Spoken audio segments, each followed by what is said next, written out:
Tak, já jsem ještě nedostal to otevřít tu 880 a odpojit ten větrák, jo.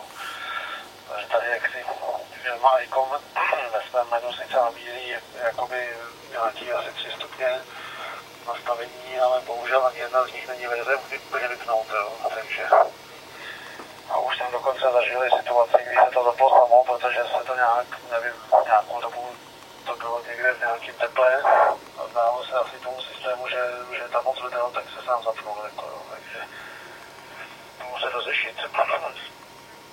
No tak pánové od Icoma tady u té 880 nevymysleli napájení 5 V, takže budu muset GPS externí, kterou bych k tomu rád připojil, tak budu muset taky někde najít 5 V zevnitř.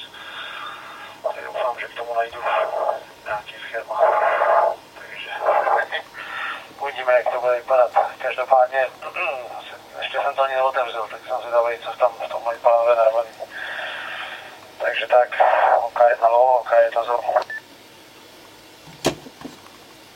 Jo, to znám velmi dobře, protože takový Icom 2820, tak ta s tím větrákem má taky docela, ne problém, ale je to hodně hlasitý a bohužel nejde vypnout, ale viděl jsem nějaký modifikace, že není problém to trošku ukrotit.